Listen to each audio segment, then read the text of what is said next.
you, Balaya. Thank you, Balaya. Go, Balaya. Thank you, Balaya. Thank you, Balaya. Thank you, Balaya. Thank you, Balaya. Thank you, Balaya. Thank you, Balaya. Thank you, Balaya. Thank you, Balaya. Thank you, Balaya. Jai Balaya. Jai Balaya.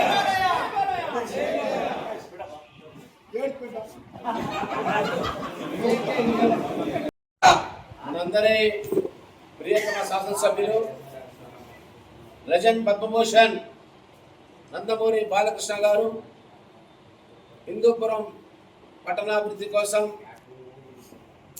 92.50 కోట్ల రూపాయలు 92,50,00,000 రూపాయలు అక్షరాల ప్రభుత్వం నుంచి మంజూరు చేయించినటువంటి మంచి రోజు. ఇందుకోసం మన ప్రియతమ శాసనసభ్యులు బాలయ్య బాబు గారు పలు దఫాలు మంత్రులతో మాట్లాడడం జరిగింది. ముఖ్యమంత్రి గారితో అనేక సార్లు ఈ విషయం గురించి చర్చించడం జరిగింది. మీ అందరికీ తెలిసిందే, గత తెలుగుదేశం ప్రభుత్వ హయాంలో నందమూరి బాలకృష్ణ గారి శాసనసభ్యునిగా ప్రాతినిధ్యం వహిస్తున్నప్పుడు 66 కోట్ల రూపాయలు మంజూరు చేయించి అవి టెండర్లు కూడా పూర్తి చేసుకొని మరి కొన్ని చోట్ల పనులు ప్రారంభమవుతూ కొన్ని చోట్ల పనులు 30% 20% జరుగుతున్న నేపథ్యంలో ఎన్నికల కోడ్ వచ్చింది. మరి దాని తర్వాత గవర్నమెంట్ మారిపోయింది. వచ్చినటువంటి వైసీపీ ప్రభుత్వం ఈ నిధులు తెప్పించుకోకపోగా వీటన్నింటిని రద్దు చేసింది. మళ్ళీ బాలయ్య గారు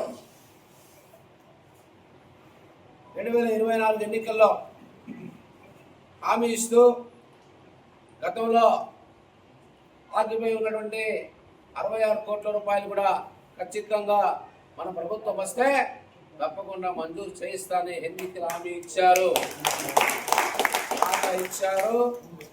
ఈరోజు మాట నిలబెట్టుకున్నారు. అది బాలయ్య యొక్క వ్యక్తిత్వం, అది బాలయ్య యొక్క మనస్తత్వం, అది బాలయ్య బాబు గారి పనితీరు. ఈ యొక్క రాష్ట్ర ఆర్థిక పరిస్థితి బాగాలేదు. చాలా కష్టంగా ఉన్న సందర్భాల్లో కూడా హిందూపురం నియోజకవర్గం కోసం ప్రత్యేకంగా గౌరవ ముఖ్యమంత్రి నారా చంద్రబాబు నాయుడు గారిని కలవడము, తనకు సన్మానం జరుగుతున్న సన్మాన సభలో కూడా తన సన్మానాన్ని కూడా పక్కన పెట్టుకొని నా ఫైలు, నా హిందూపురం నియోజకవర్గం నాకు అన్నాడంటే హిందూపురం పైన మన బాలయ్య బాబు గారికి ఎంత అభిమానమో ఎంత అంకిత భావం ఉందో దాన్ని బట్టి మనం అర్థమవుతాను. చాలాసార్లు మాట్లాడడం, ఆర్థిక శాఖతో మాట్లాడడం జరిగింది, ఫైనాన్స్లో మాట్లాడడం జరిగింది. చివరికి మొన్నటి రోజు పద్మభూషణ్ అవార్డు సన్మాన సభలో కూడా బాలయ్య గారు చెప్పారు, తుది దశకు చేరుకుంది, దగ్గరలో హిందూపురానికి 92 కోట్ల రూపాయలు రాబోతోంది. దీంతో పాటు అదనంగా నీటి సమస్య మరింత మెరుగుపరచుకోవడానికి కోసం 120 కోట్లు 136 కోట్లు కూడా రాబోతుందనే విషయం కూడా మనం చెప్పడం జరిగిందని. మరి మాట ఇచ్చిన ప్రకారమే ఇక్కడ నుంచి వెళ్ళిన 2 రోజుల లోపలే మనకి ఈరోజు జీవ కాపీ రావడం అనేది చాలా హర్షణీయం, చాలా అభిమానం. గట్టిగా హిందూపురం ప్రజల యొక్క రోడ్లు, కాలువ నిర్మాణం, సెంట్రల్ లైటింగ్తో పాటు అనేక అభివృద్ధి కార్యక్రమాలు, పార్కుల అభివృద్ధి అయితేనే మరి ఇంకా ఇతర అభివృద్ధి కార్యక్రమాలకి ఈ 92,50,00,000 రూపాయలు వాడుకునే అవసరం ఉందని చెప్పి వాడుకోవచ్చని మన ప్రభుత్వం నుంచి జీవో వచ్చింది. జీవో ఆర్టీ నెంబర్ 401గా ఈరోజు ఉంది. మరి ఇన్ని రోజులు మాట్లాడిన మాటలకి ఈ జీవో ద్వారా ఏం సమాధానం చెప్తారో అర్థం కావడంలే. ప్రభుత్వం నుంచి ఈరోజు మాకు జీవో వచ్చింది. మరి గతంలోనే కూడా సాంకేతికపరమైనటువంటి ఇవి కూడా చేసి టెండర్లు చేసుకొని వెంటనే ఒక 15 రోజుల లోపల మన పట్టణంలో ఉన్న అన్ని రోడ్లు కూడా ఎక్కడైతే రోడ్లు ఉన్నాయో, ఎక్కడైతే మురికాల ప్రాబ్లం ఉందో, ఎక్కడైతే సెంట్రల్ లైటింగ్ ఉందో అవన్నీ కూడా ప్రాధాన్యపరంగా జరగబోతాయనే విషయం కూడా పుర ప్రజలందరూ కూడా తెలియజేస్తున్నారు. మరి ఎవరికి సాధ్యం కానిది మరి బాలయ్య బాబుకు మాత్రమే సాధ్యమైనటువంటి ఇంతటి పెద్ద ఒక నిధుల వరద హిందూపురం తీసుకొచ్చిన మన బాలయ్య బాబు గారికి ప్రజల తరఫున మా తెలుగుదేశం పార్టీ తరఫున ఉమ్మడి కుటుంబ ప్రభుత్వం తరఫున శిరస్సు వంచి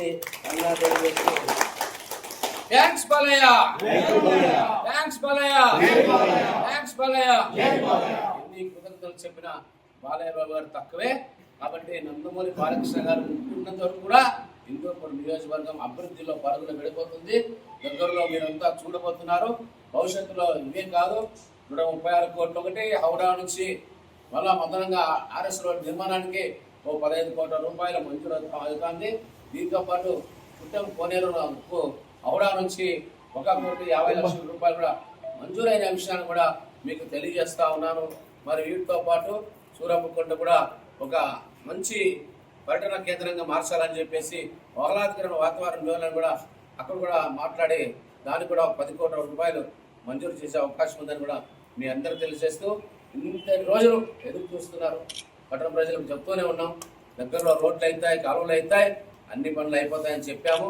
చెప్పిన ప్రకారం ఈరోజు జీవో వచ్చినందుకు మనస్ఫూర్తిగా మరోసారి బాలయ్య గారికి ధన్యవాదాలు తెలుపుతున్నాను. జై బాలయ్య.